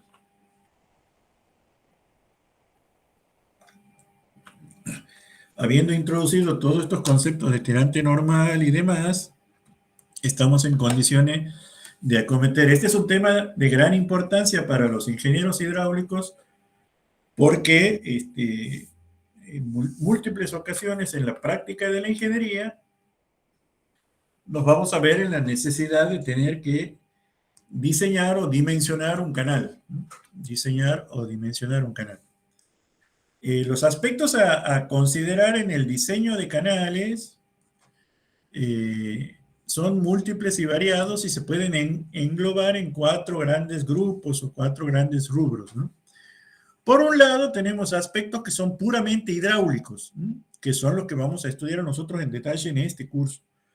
Pero también, cuando tengamos que ir a la práctica, nos vamos a encontrar con otros aspectos. Son aspectos topográficos y geotécnicos, es decir, qué tan accidentado es el terreno por donde vamos a tener que hacer discurrir el canal y qué características tienen los suelos por donde vamos a tener que excavar el canal. Porque aunque lo hagamos revestido al canal, vamos a tener que excavar para, digamos, encajar dentro de esa excavación el revestimiento. El otro aspecto importante es el aspecto económico, porque construir el canal y ponerlo en operación cuesta dinero, ¿verdad? Y muchas veces se puede interactuar con los otros aspectos para conseguir que ese aspecto económico sea minimizado. Esa es una de las grandes consignas que tenemos los ingenieros, es hacer las obras lo más eficientes posible al menor costo posible. Y finalmente, esto es algo que no tenemos que olvidar nunca, que tienen que ver con los aspectos constructivos y de mantenimiento. Desde el punto de vista ingenieril, uno puede diseñar cualquier tipo de geometría o cualquier tipo de figura geométrica con una dificultad infinita. Ahora hay que ver si esa figura, qué tan fácil es construirla en el terreno, ¿verdad? Por eso es que se utilizan figuras más bien fáciles de construir en la práctica. Y con las maquinarias y equipos que habitualmente se disponen en el ámbito en el que estemos trabajando. Y esto es importantísimo, que es el mantenimiento. Construir un canal y ponerlo en operación no significa que nos olvidamos para siempre del mismo. Tenemos que tener en cuenta un programa de mantenimiento, es decir, cada tanto ir a observar el desempeño de ese canal, qué tal está operando, qué tal está funcionando, e instrumentar medidas de mantenimiento, es decir, garantizar que durante la vida útil de operación el canal se desempeñe satisfactoriamente. Por eso es que este cuadrito no lo debemos de olvidar nunca, a pesar de que de aquí en más nosotros nos vamos a focalizar exclusivamente en estos aspectos. Ahora bien, para diseñar un canal tenemos que tener en cuenta qué tipos de canales nos vamos a encontrar con posibilidades de diseñar. Y eso se define o se clasifica teniendo en cuenta este esquema de desagregación que tenemos aquí. En primera instancia, la sección con la que vamos a diseñar el canal puede ser erosionable o indeformable. Por ejemplo, entre los canales erosionables tenemos aquellos excavados en tierra, ¿verdad? ¿Por qué? Porque nosotros los excavamos con una geometría dada que viene de nuestro cálculo Pero una vez que el agua empieza a escurrir por ese canal, comienzan a suceder procesos de erosión y de sedimentación o ambos combinados que hacen que el canal con el tiempo empiece a deformarse, ¿verdad? Entonces, hay que ver justamente esos canales erosionables, de diseñarlos para que esas deformaciones que vaya a sufrir durante su operación sean minimizadas, porque si no, bueno, hay que tener en cuenta muchos aspectos que la erosión y la sedimentación sean minimizados. Esa sería la consigna principal. Y también existen algunos canales que son revestidos, pero que no son rígidos. Son aquellos dotados de revestimientos flexibles. Actualmente se utilizan algunos tipos de revestimientos basados en tecnologías de geosintéticos para prevenir, por ejemplo, procesos de infiltración en el canal. Y esos revestimientos pueden sufrir deformaciones. O sea, tenemos canales que son revestidos, pero que pueden sufrir deformación. O algunos que son revestidos, por ejemplo, con mantas flexibles, como por ejemplo bloques, geoceldas y demás, que cuando el agua comienza a escurrir y comienza a actuar en el fondo y en las paredes del canal, produce ciertas deformaciones. Y por otro lado están aquellos canales que se consideran indeformables, es decir, que su geometría se mantiene constante a lo largo del periodo de operación.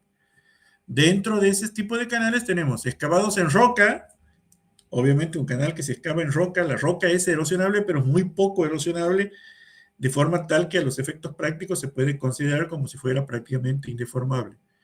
O aquellos revestidos con revestimientos rígidos.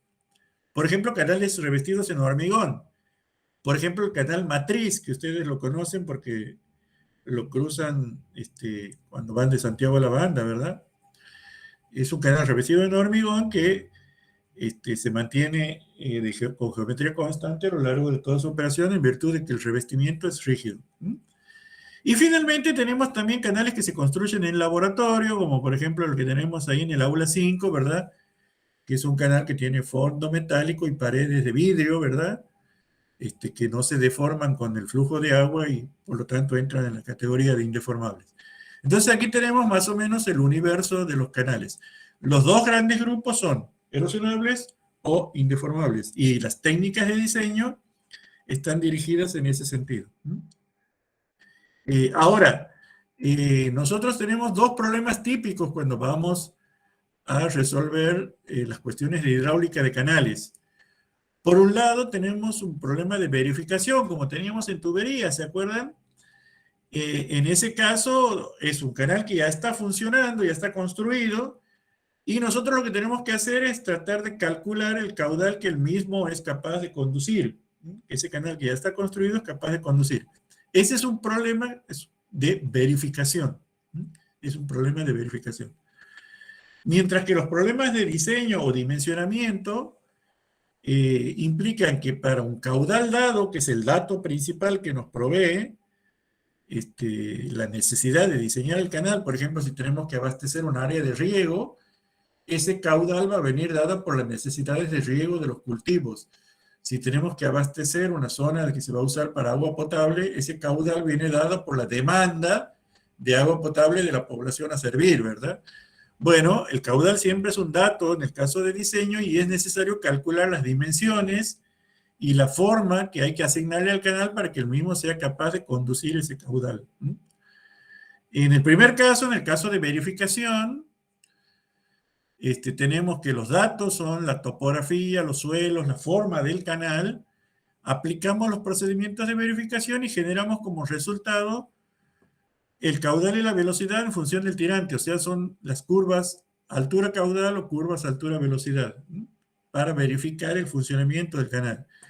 Mientras que en el caso de diseño o dimensionamiento propiamente dicho, venimos aquí y los datos son el caudal, los suelos, la topografía, la forma del canal, el material con el que vamos a construir el canal, aplicamos los procedimientos de diseño y obtenemos como resultado la forma y las dimensiones del canal, es decir, el ancho, el tirante, la inclinación de los taludes, todos los parámetros geométricos que apliquemos, según la forma que le vamos a dar al canal, que es el dato del problema. Entonces aquí tenemos resumido la verificación y el diseño. Para tener en cuenta los procedimientos que vamos a aplicar, recordemos este viejo y antiguo esquema que ya venimos usando en todas estas clases, ¿verdad? Una sección transversal siempre va a tener sus propiedades geométricas. El tirante, lo cual define el área y el perímetro mojado, el ancho superficial, y una cantidad que es el cociente de estas dos cosas, del área y del perímetro mojado, que se llama radio hidráulico. Todas esas propiedades generalmente las tenemos tabuladas, ¿verdad? En una de las primeras clases de canales vimos que hay una tablita que se puede extraer de cualquier libro de hidráulica de canales, como Bente Chao, y tenemos ya las propiedades geométricas de las secciones. Vamos a ver cómo hacemos para verificar un canal. Esto es aplicable tanto a canales como a causas naturales, ¿no? Lo que tenemos que hacer es, fijémonos aquí en planta, por ejemplo, un cauce que tiene este alineamiento que está aquí indicado en celestito, ¿verdad? Este sería el alineamiento. Lo que tenemos que hacer es un relevamiento topográfico nosotros, ¿no? Para ello vamos a definir una serie de secciones transversales, una serie de secciones transversales que están, ¿verdad?, atadas a una poligonal longitudinal que a su vez estaría atada a una poligonal principal, por ejemplo, del Instituto Geográfico Nacional, o algo que esté materializado con mojones. A esto lo podemos materializar con estacas, ¿verdad? Los circulitos serían estacas, los cuadraditos serían mojones, ¿verdad? Y vamos tomando secciones transversales a lo largo de todo el cauce, ¿verdad? La extensión de estas secciones transversales, está condicionada por los anchos laterales a los que consideramos que los canales pueden llegar, con el agua que va a conducir, ¿verdad? Y análogamente vamos relevando los perfiles transversales, ¿verdad? Los perfiles transversales. Entonces, las hipótesis que vamos a aplicar después de relevar perfil longitudinal y secciones transversales es que la sección transversal, esta que puede ser representativa de todo el tramo, o sea que puede ser una sección promediada para todo el tramo, se puede desagregar en una serie de fajas verticales. Cada una de ellas es asimilable a un tubo de corriente. Este está sombredito aquí, ¿verdad? Que va a tener una región central, y que va a tener una capacidad de conducir un dado caudal a través de este tubo de corriente que está aquí definido entre estas dos verticales. A esa conductancia K sub Q es la que la vamos a calcular con la fórmula de Manning. ¿Cómo hacemos para aplicar la fórmula de Manning a esa conductancia? Bueno, sabemos que la fórmula de Manning se escribe de esta manera, ya lo hemos visto varias veces, ¿verdad? Entonces, para esta sección vamos a tener entre corchetes 1 sobre n por a por r a la 2 tercios, a eso le vamos a llamar K sub Q. K sub Q va a ser la conductancia que depende de la rugosidad que tengamos acá y de la geometría esta, que como vemos aquí es un trapecio, ¿verdad? Es un trapecio definido por la superficie libre del flujo, las dos verticales estas en línea de trazo y el segmento del fondo que se supone recto para esta franjita o tubo de corriente. Después vamos a ver cómo podemos esquematizar las secciones transversales mediante subdivisión en distintas capas verticales, suponiendo que el canal se va a empezar a cargar de agua en el sentido vertical ascendente, cuando empiece a trabajar, ¿verdad? Entonces, para un primer nivel definido con esta flecha verde, vamos a tener una altura de agua H1, un perímetro mojado P1 y un área A1, que va a ser para un primer tirante H1, ¿verdad? Sería este que está aquí, cuando el canal esté lleno de agua hasta aquí. Mientras que Si lo aumentamos un poquito para un H2, vamos a tener un área 2, un perímetro mojado P sub 2, sería cuando el canal está lleno de agua hasta aquí. Y así sucesivamente hasta alcanzar lo que sería el nivel máximo que suponemos que ese canal es capaz de conducir agua, que vamos a ver qué verificación final vamos a tener que hacer. Entonces aquí tenemos, para cada, si ploteamos H versus A, tirante versus área de la sección transversal, para el H1 vamos a tener el A sub 1, ¿verdad? Para el H1 vamos a tener el A sub 1, tenemos este puntito. Mientras que para el H2 vamos a tener el A sub 2 y así sucesivamente hasta llegar al valor máximo, ¿verdad? Que sería para un H, el área total A. Entonces vamos a tener una serie de puntitos que lo podemos unir, ¿verdad? Con rectas para obtener una función geométrica de área en función del tirante. Esta sería la función geométrica del área en función del tirante.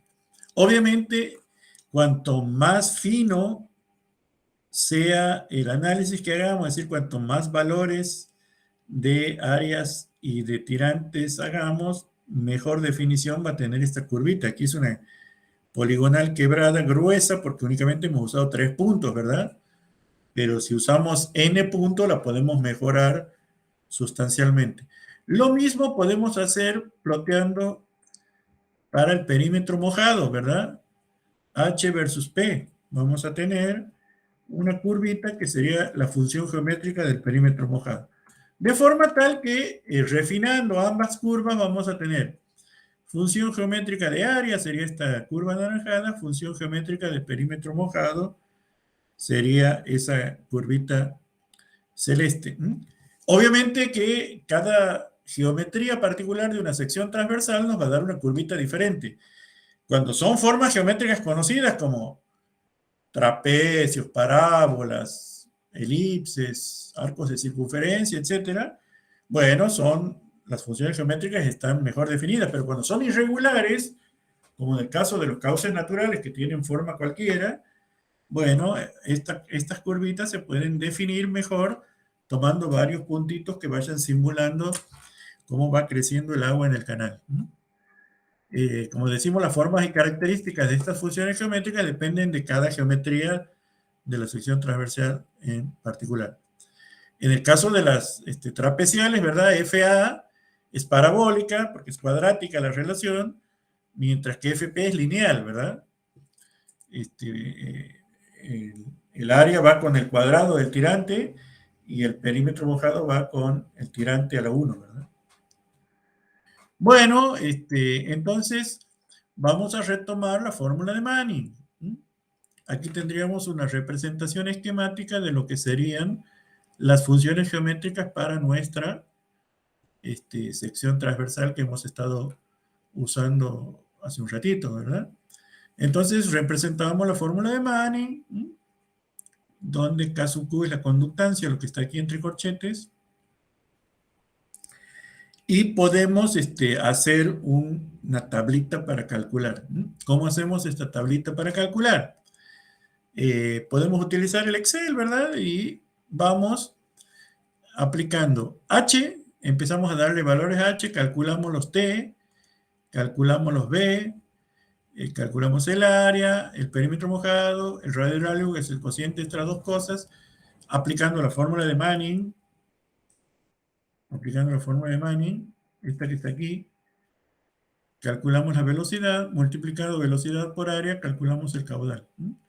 Y finalmente podemos ir ploteando esta curvita que sería H, la primera columna, versus la última columna, H versus Q.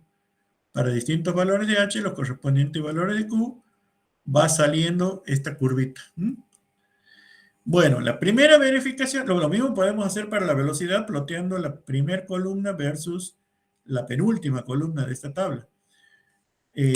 A partir de la tabla podemos escribir o generar esas dos funciones. La primera verificación que tenemos que hacer es que la velocidad no supere un valor de la velocidad máxima establecida en función de las características del suelo que tenga ese canal, ¿no? O las características del contorno, para que el mismo sea incapaz de producir erosiones. Generalmente ese valor se obtiene de tablas, ¿no? Este valor de velocidad máxima se obtiene de tablas en función de los tipos de suelo, ¿no? Ya vamos a ver cómo son esas tablas, ¿no? Entonces podemos tener aquí estos dos conjuntos de gráficos, HQ y HB, ¿no? Entonces, lo que podemos hacer es entrar con el valor de la velocidad máxima permisible para no producir erosiones, que se obtiene de tablas, en función de las características del suelo, ¿verdad? Intersectar a la curva correspondiente HB, aquí, desproyectar sobre la curva HQ y determinar aquí el valor del caudal máximo asociado a esta velocidad máxima. De esa manera vamos a ser capaces de verificar la capacidad máxima de conducción que va a tener el canal sin producir erosiones, ¿no? Sin producir erosiones. Esto se puede hacer de una manera muy fácil en el Excel, ¿no?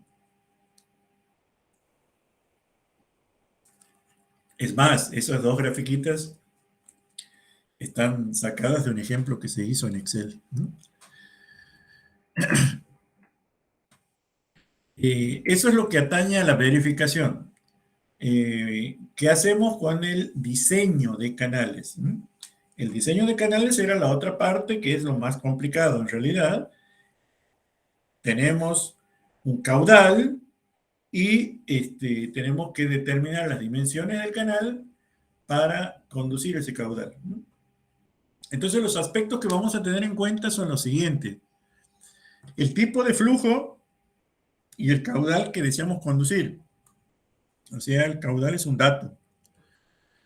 El valor de la topografía del terreno por el cual vamos a conducir el caudal, lo cual nos va a proporcionar información para definir la pendiente longitudinal S. La geotecnia del material, es decir, las propiedades geomecánicas del material que vamos a excavar para construir el canal. Esto va a tener su incidencia en la selección de la inclinación de los taludes M. Aquí voy poniendo en negro intenso los datos que nosotros vamos a ir generando, ¿verdad? Los materiales de construcción que vamos a usar para construir el canal. Con ello, con los materiales de construcción, definimos el tipo. Bueno, si el canal va a ser sin revestir o revestido, ¿verdad?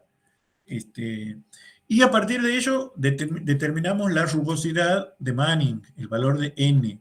Entonces ya vamos teniendo todos estos datos, fíjense, de caudal, pendiente, M y N. Entonces con las ecuaciones que nos provee la hidráulica, vamos a definir o calcular la geometría que va a tener la sección transversal, el ancho de fondo, el tirante, ¿verdad? Y otros detalles para completar el diseño. Ahora, generalmente el diseño no es libre, sino que existen restricciones varias que venían dadas un poco por ese cuadrito de bloques que vimos al principio. Estas restricciones pueden ser de tipo hidráulico, pueden ser de tipo económico, pueden ser de tipo operativo, etc. Entonces vamos de nuevo a recordar los elementos esenciales que tenemos para una situación de flujo permanente y uniforme en un tramo de canal. Las variables principales son todas estas que están listadas aquí, donde, bueno, la pendiente, ¿verdad? Se calcula como delta de H sobre delta de L, ¿verdad? Delta de H sobre delta de L es la pendiente. Y las ecuaciones son la ecuación de Chezy o la ecuación de Manning, que es esta que está aquí, ¿verdad? O la ecuación de Manning escrita en términos del caudal, donde si usamos Chezy, el coeficiente de resistencia al flujo C. Si usamos Manning, consideramos el coeficiente de rugosidad N. Aquí tenemos resumido un poco las cantidades fundamentales. Y las restricciones para la velocidad quiere decir que nosotros diseñamos y al final le damos una forma y dimensiones al canal. Pero debemos verificar que la velocidad media en ese canal esté contenida entre dos valores característicos de la velocidad, una V1 y V2, que esté dentro de ese rango, que sea mayor que una V1 y que sea menor que una V2. Donde la V1, que es la velocidad mínima, se denomina velocidad no sedimentaria, y es el valor mínimo de la velocidad media que no genera sedimentación significativa de los sólidos transportados por el flujo. Ocurre que nosotros cuando conducimos el agua a través de un canal, generalmente tomamos el agua de alguna fuente. Si esa fuente es superficial, como por ejemplo el canal Matriz, que toma agua del río Dulce, los cauces naturales, los ríos, ustedes van a ver que siempre el agua es opaca, ¿verdad? ¿Por qué? Porque lleva materiales sólidos viajando en suspensión y cerca del fondo.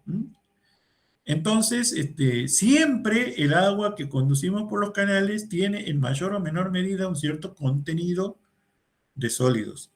Inclusive cuando el agua es transparente tiene algo de materiales en disolución, pero siempre tiene un cierto contenido de sólidos. En el caso de los canales, tenemos que tener en cuenta que la velocidad del flujo que le demos al canal una vez que lo diseñemos sea tal que sea mayor que esa que produce sedimentación. Porque si el agua si los sólidos comienzan a sedimentarse en el canal, van a ir disminuyendo el área de la sección transversal y van a ir bloqueando parcialmente el canal, cosa que es no deseable en cuanto a su funcionamiento. Y por otro lado, por el lado de arriba, tenemos que la velocidad tiene que ser menor a una velocidad v sub 2, que llamamos velocidad máxima o velocidad no erosiva, que sería el valor máximo que tiene que tener la velocidad media para no producir erosión tanto en el lecho como en las márgenes del canal. O sea que la velocidad tiene que ser mayor que una velocidad mínima sedimentaria y menor que una velocidad máxima erosiva. Esa es la consigna de esta condición o restricción que tenemos que cumplir. Tanto los valores como de B1 como de B2 se suelen establecer en base a la experiencia o adoptando valores publicados en la literatura en forma de tablas o también aplicando algunas formulitas empíricas desarrolladas para tal fin. Esa condición de que la velocidad esté contenida entre B1 y B2 es una condición de verificación que siempre debe realizarse al final para el diseño de canales. En especial cuando estamos hablando de canales sin revestir, ¿no? Estamos hablando de canales sin revestir, es fundamental esa verificación. Aquí tenemos el machete del que siempre hablamos, de que lo tenemos que tener a mano para cualquier situación de diseño o verificación de canales, ¿verdad? Tenemos la sección y las características hidráulicas de cada una de las secciones: área, perímetro mojado, radio hidráulico y ancho superficial, digamos. Esto espejo de agua le dicen algunos autores, a mí me gusta decirle ancho superficial, T. Entonces, vamos a ver, vamos a desarrollar un ejemplo de diseño de canales adoptando la sección trapecial, que es la que más se utiliza. Y vamos a ver que el procedimiento después se puede generalizar a otro tipo de secciones. Aquí tenemos una sección trapecial con las características esenciales que aparecían en la tablita anterior, ¿verdad? Todas estas características están aquí, ¿verdad? Para la sección trapecial, que es la segunda línea, ¿no? El área es B por H más MH cuadrado, perímetro mojado, radio hidráulico y ancho superficial. En todos los cálculos hidráulicos, ¿verdad? Es necesario para cada tipo de geometría aplicar las ecuaciones que corresponden. Tenemos el caudal establecido por la fórmula de Manning, ¿verdad? Y vamos a ver cómo hacemos para el caso, por ejemplo, de un canal revestido. Para el caso de un canal revestido. Aquí tenemos un ejemplo de un canal revestido, en este caso con losas de hormigón, ¿verdad? Con sus respectivas juntas, conduciendo un caudal. El canal revestido responde un poco a este esquema, ¿verdad? Hay una losa en el fondo, dos losas laterales con unos suelo compactado aquí, una capa de suelo compactado sobre las verbas. Y tenemos las dimensiones características aquí, donde hemos adicionado dos cuestiones que tienen que ver con los espesores de los revestimientos. E sub T es el espesor del revestimiento de talud y E sub F es el espesor del revestimiento del fondo. E sub T, espesor del revestimiento de talud, E sub F, espesor del revestimiento de fondo, y tenemos las cantidades hidráulicas, ¿verdad? El ancho, el tirante, la longitud de los taludes. Tenemos este valor de R que se llama resguardo o revancha.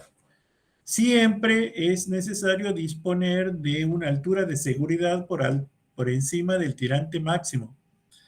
¿Por qué? Porque el canal, como consecuencia de una multiplicidad de factores, como puede ser un incremento de la rugosidad por deposición de materiales en el fondo, por crecimiento de vegetación o por lo que fuera, o también, ¿verdad?, oleaje generado por la acción del viento sobre la superficie, tiene que tener una altura de resguardo para evitar desbordes, ¿no? Para evitar desbordes.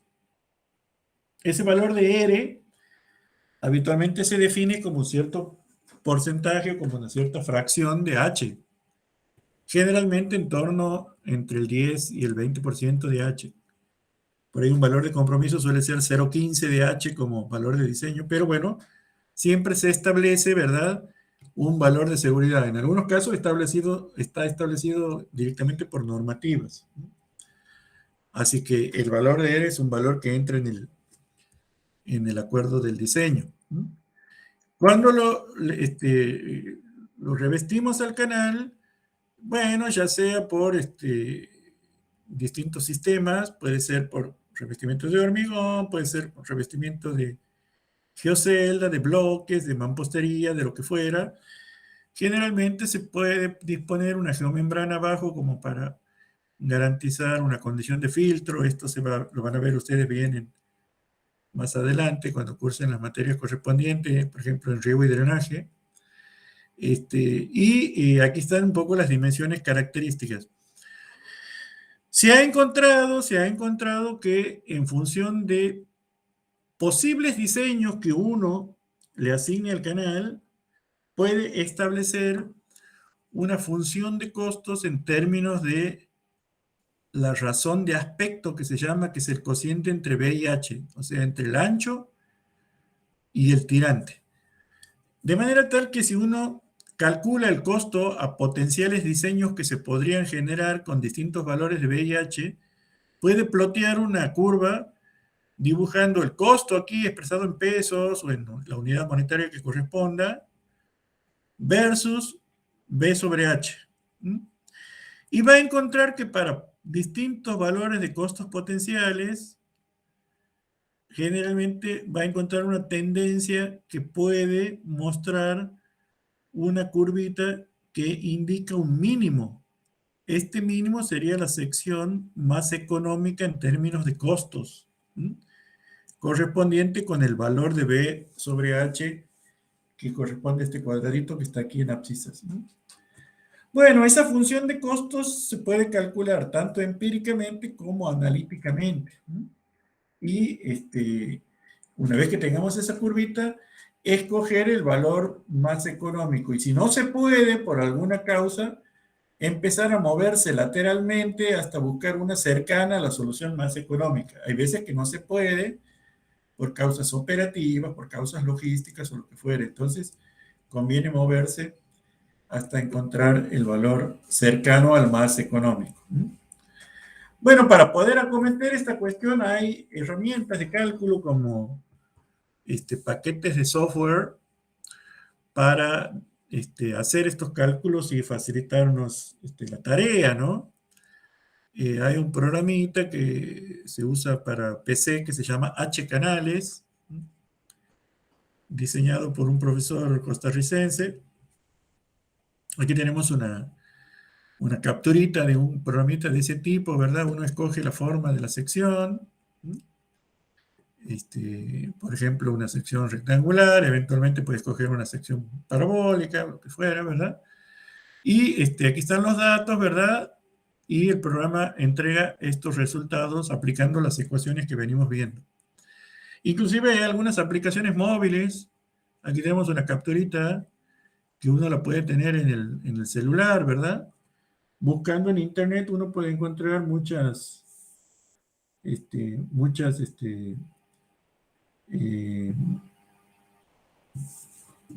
secciones, muchos ensayos, ¿verdad? Con geometrías diferentes y bueno, en el celular puede hacer, ¿cierto? Los programas son para PC o para celular, ¿no? Aquí hay otros tipos de programitas para celular, ¿no? O sea, uno puede buscar ahí dependiendo de qué celular tenga, si tenga con sistema operativo Android, con sistema operativo de Apple, como un iPhone, bueno, tienen sus respectivas aplicaciones. Algunas gratuitas, la mayoría son pagas, ¿no? Eh, es una posibilidad no recomendable en esta instancia en la que ustedes están estudiando y aprendiendo, sino cuando ya sepan bien cómo se hacen estas cosas. O la otra alternativa es que uno mismo las desarrolle las aplicaciones utilizando, por ejemplo, Excel, ¿no? En el caso de utilizar Excel, puede hacer cálculo para secciones trapeciales, secciones rectangulares, secciones triangulares, secciones parabólicas, secciones semicirculares, utilizando las ecuaciones que ya hemos visto, ¿no? Ya vamos a ver un ejemplito. Cuando tenemos canales sin revestir, como por ejemplo este que está aquí en la fotito, hay algunas problemáticas asociadas que tenemos que tener en cuenta, ¿no?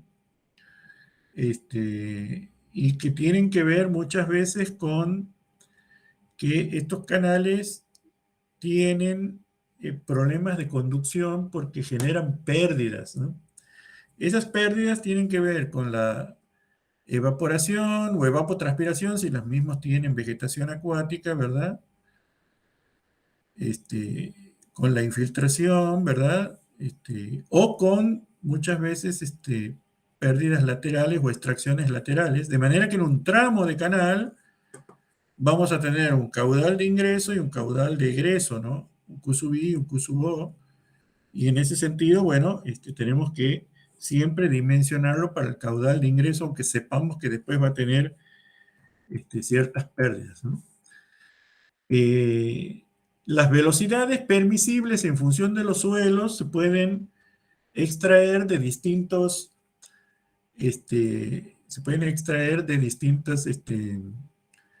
eh, fuentes, ¿no? Aquí tenemos unas tablas que son muy usadas en la práctica y que fueron inicialmente publicadas por estos señores, Fortier y Scobey. Fortier y Scobey. Bueno, que están traducidas y nos dice el material en el cual estamos excavando el canal y los valores de velocidad permisible. Bueno, aquí está el coeficiente de rugosidad de Manning, ¿verdad? Y los valores de velocidades permisibles que no podemos superar, ¿no? Que no podemos superar en función de las distintas condiciones bajo las cuales puede operar el canal. Con agua completamente limpia, agua con partículas coloidales o agua transportando arena, grava o fragmentos de roca, ¿no? Entonces, distintas valores de velocidad, donde, por ejemplo, uno en nuestra zona tenemos suelo franco limoso, podemos trabajar con velocidades de 0,9 metros sobre segundo o de 0,6, digamos. Bueno, uno escoge en función de la zona que puede trabajar. Aquí hay otra tabla, en este caso de otro autor, de Bolinaga, donde de nuevo tenemos el tipo de suelo,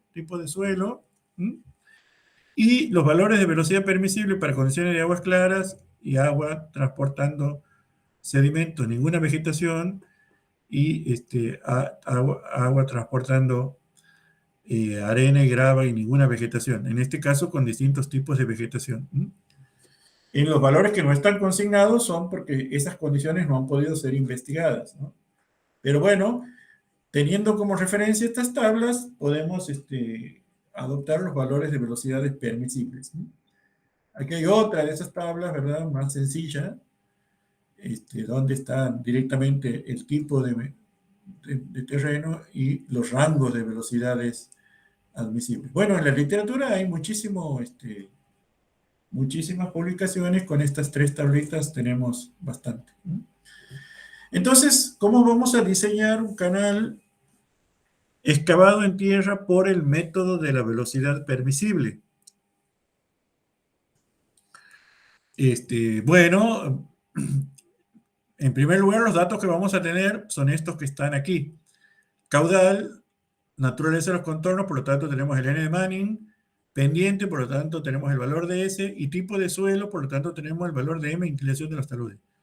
En primer lugar, adoptamos la velocidad media correspondiente al máximo valor de velocidad permisible de alguna de las tablas estas, ¿no? De alguna de estas tablas adoptamos el valor de la velocidad máxima y la igualamos a la velocidad media de diseño. Si aplicamos la fórmula de Manning, tenemos esta expresión de donde podemos despejar R y obtenemos el valor del radio hidráulico porque todo esto ya son datos. N, B y S son datos, ¿verdad? N era datos, S era dato y B lo acabamos de seleccionar de una tabla. Entonces ya calculamos el valor del radio hidráulico. A partir de la ecuación de continuidad nos dice que el caudal es igual a área por velocidad, o sea, es igual a P por R por velocidad. Como ya tenemos el caudal, ya tenemos R, que lo calculamos en el paso 2, tenemos B, que lo adoptamos en el paso 1, de ahí calculamos P y perímetro mojado.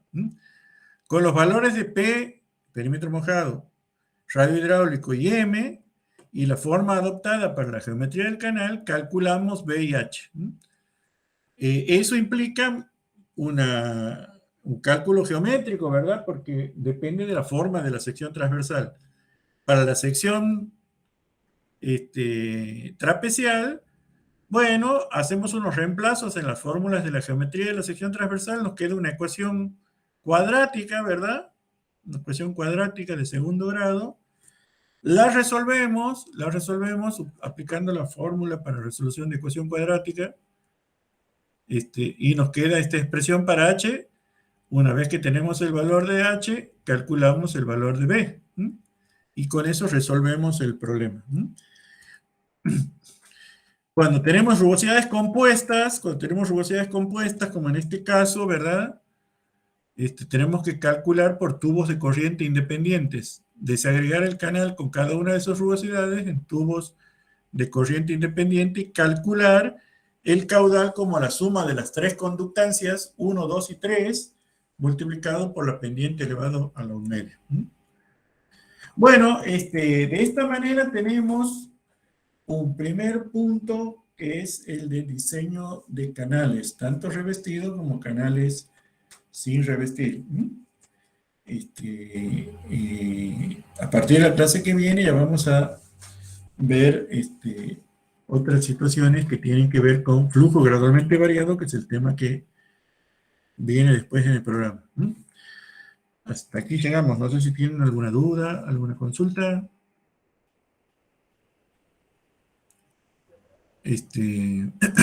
No, Perdón.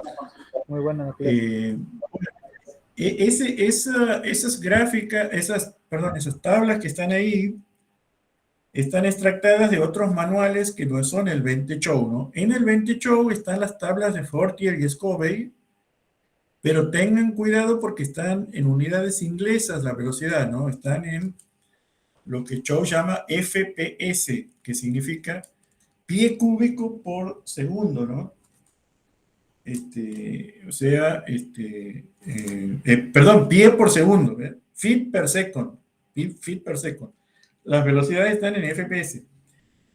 Para pasarlas a unidades métricas hay que multiplicar esos valores de velocidad por la relación entre pie y metro, ¿verdad? Ustedes saben que un pie es 0.3048 metros, ¿no?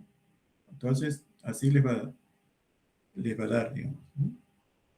Le digo eso porque muchas veces se olvidan de ese detalle y cuando dicen 3 pies cúbicos por segundo, eso es menos de 1 metro sobre segundo, ¿no? Tiene que multiplicar por 0.3, ¿no? Eso es más o menos 0.9. Entonces, hay que tener cuidado. Por eso les recomiendo utilizar las tablas que están en este PowerPoint, que ya están pasadas al sistema METE. Como les digo, hay posibilidades de desarrollar planillitas Excel. En el práctico van a ver cómo pueden hacer una planillita Excel con el método de la velocidad permisible, es decir, haciendo los 5 pasos, eso que veíamos recién, que es muy sencillo. Uno pone los datos, arma una planillita Excel y va calculando columna por columna. Lo mismo para verificar canales, ¿no? La ventaja es que uno la hace una única vez y después ya le queda para reemplazar los datos. Si es lo suficientemente astuto, le queda para reemplazar los datos en los programas que siguen. Y como el Excel uno lo puede calcular de cualquier manera, en la PC, en el celular, en todos lados, es mejor tener algo fabricado por uno mismo que por ahí bajar alguna de esas programitas que yo les decía. Hemos encontrado en ediciones anteriores que algunos de esos programitas tienen problemas, ¿no? O sea, no están muy bien programados, porque hoy en día cualquier audaz se larga a compilar un programita para aplicaciones móviles y después ponerlo ahí que cobra $1 la bajada o 50 centavos de dólar la bajada, ¿verdad? Y bueno, en el fin de semana lo bajan 300 personas, se llena de plata y al final es un programa que tiene errores, ¿no? Así que tengan cuidado con eso. Siempre conviene aplicar los cálculos que uno sepa que esté seguro que funcionan bien, ¿no? Así que no hay nada mejor que hacer su propia planillita de cálculo con Excel o lo que fuera. ¿Estamos? Muy bien, chicos. Les mando esta presentación y cuando tenga listo el video les mando el enlace. Bueno, ¿y qué? Buenas tardes. Muchas gracias. Muy bien, hasta luego. Adiós. Hasta luego.